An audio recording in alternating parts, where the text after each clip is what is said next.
Ambulan bagi sebagian orang ini adalah mobil penyelamat, tapi buat supirnya, ambulan juga saksi perjalanan terakhir manusia. Malam ini aku bakal bawain 5 kisah horor nyata supir ambulan. Ada yang ngalamin penumpang misterius yang jenazahnya ikut duduk, bahkan seolah-olah hidup kembali. Oke, kalian siap? Jangan kemana-mana karena cerita ini bisa bikin kalian mikir 2 kali untuk ketemu ambulan malam-malam. Selamat datang di channel Jangan Bersuara, channel horor yang selalu bikin kalian penasaran, takut, bahkan nagih. Sebelum masuk ke dalam cerita, kalian klik subscribe biar kalian gak ketinggalan jauh tentang cerita-cerita horor yang pernah terjadi di Indonesia. Oke, tarik selimut kalian, nyamankan posisi kalian, dan jangan bersuara. Oke, sekarang kita bakal masuk ke nomor 1, yaitu jenazah yang bergerak di tepi jalan. Tepatnya di Bekasi tahun 2003. Sebut saja namanya Pak Hadi, supir ambulan senior dari Bekasi. Malam itu dia diminta untuk antar jenazah seorang bapak-bapak yang meninggal karena kecelakaan.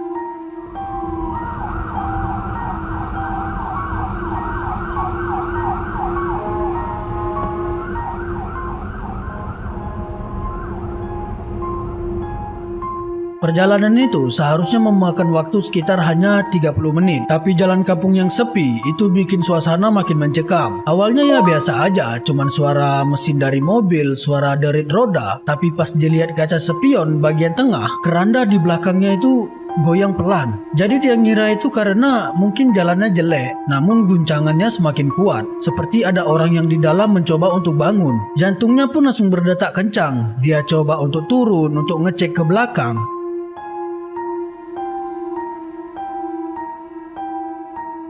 Tapi keranda itu masih rapat, paku-paku pun masih terkunci. Pas dia kembali ke dalam mobil, itu di dalam keranda ada suara bunyi ketukan. Kayak dari dalam keranda itu terdengar jelas. Pak Hadi pun sampai nggak berani nyetir sendirian lagi waktu itu. Karena dia ngerasa masih ada yang ikut di kursi belakang. Bayangin kalau kalian jadi Pak Hadi di perkampungan sepi, jalan yang rusak, ngantar jenazah malam-malam. Coba apa yang akan kalian lakuin? Next kita lanjut ke nomor 2, penumpang misterius di jok belakang. Tepatnya di Bandung pada tahun 2010. Supir ambulan itu kita sebut aja namanya Andri. Dia dapat tugas ngantar jenazah perempuan dari rumah sakit ke kampungnya yaitu Lembang. Malam hujan deras, wiper bolak-balik, dan jalan yang berkabut. Setengah perjalanan dia ngelirik kaca spion. Terus sekilas dia ngelihat kayak ada sosok wanita di belakang dia. Tepatnya di sebelah keranda, berambut panjang, basah, dan menunduk.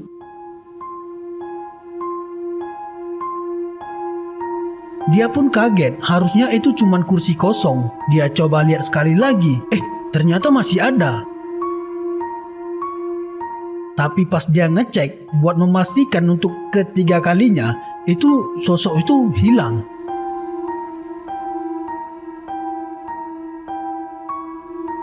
Yang bikin dia merinding itu masih ada rambut seorang wanita tadi yang menempel di kursi. Padahal nggak ada penumpang yang hidup selain dia sendiri. Katanya setelah kejadian itu, setelah dia melewati Bandung Lembang, kaca spion mobil ambulan itu sering berkabut sendiri meskipun jendela udah ditutup rapat.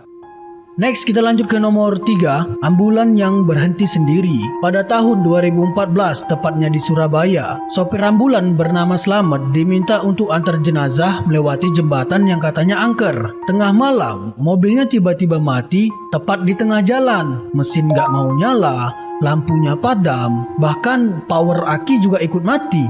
Slamet pun mulai panik, apalagi ada jenazah di belakang.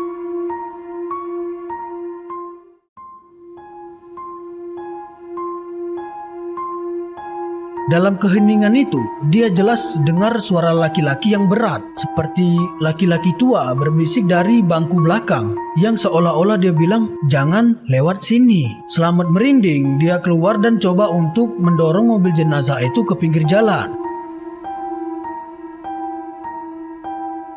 Dia muter balik, nyari jalur lain. Dan anehnya begitu keluar dari jembatan, mobil itu langsung nyala tanpa masalah. Besoknya ada salah satu warga yang cerita ke dia kalau di jembatan itu sering terjadi kecelakaan tragis, terutama kendaraan yang bawa mayat. Makanya banyak supir ambulan yang pantang lewat situ kalau malam hari. Next kita masuk ke nomor 4, bau melati yang menyesakkan. Sopir ambulan di Medan itu pernah ngalamin kejadian yang aneh pada tahun 2017. Malam itu dia antar jenazah ibu tua ke pemakaman. Awalnya biasa aja, tapi makin lama bau melati itu menyebar ke seluruh kabin. Bukan bau harum, tapi bau menusuk, pekat sampai bikin tenggorokan panas. Penumpang lain yang duduk di supir ambulan itu sampai muntah karena nggak tahan. Sementara sopir sendiri pun ikut sesak, walaupun jendela udah terbuka lebar. Ketika berhenti di lampu merah, orang-orang di sekitar itu teriak. Mereka melihat asap putih yang keluar dari ventilasi mobil, kayak kabut tipis, padahal AC mobil itu mati. Begitu sampai ke pemakaman, bau itu menghilang begitu saja. Dan yang bikin sopir nggak tidur semalaman, di kaca samping mobil itu ada jejak tangan kecil, seperti tangan anak-anak. Padahal dia cuma ngantar jenazah orang tua.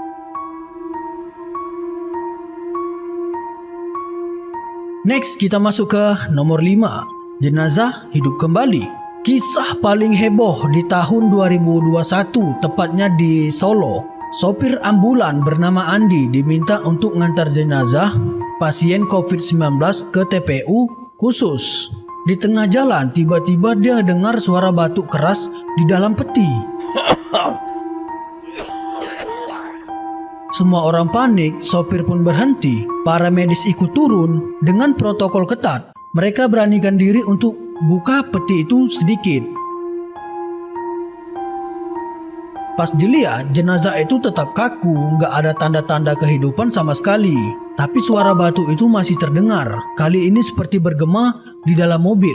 Saat mereka mencari sumber suara itu, tiba-tiba mendadak muncul sosok putih tinggi di depan mobil ambulan. Sosok itu melintas cepat, lalu menghilang gitu aja dalam kegelapan. Sejak saat itu, setiap Budi ngantar jenazah malam-malam, dia suka dengar suara batuk samar-samar di belakang mobil, meskipun ambulan itu kosong. Oke, jadi itu adalah 5 dari ceritanya. Kita masuk ke dalam penutupan. Buat supir ambulan, ngantar jenazah itu bukan cuma soal tanggung jawab, tapi juga mental, karena nggak semua perjalanan itu bisa dijelaskan dengan akal logika. 5 kisah tadi jadi bukti bahwa di balik sirena ambulan ada cerita lain yang nggak pernah kalian bayangin. Dan kalau kalian punya pengalaman yang serupa, bisa tulis di kolom komentar. Dan sekali lagi ingat, jangan lupa untuk klik subscribe, biar kalian nggak ketinggalan cerita horor lainnya dari Jangan Bersuara. Aku Niko dan sampai jumpa di video berikutnya.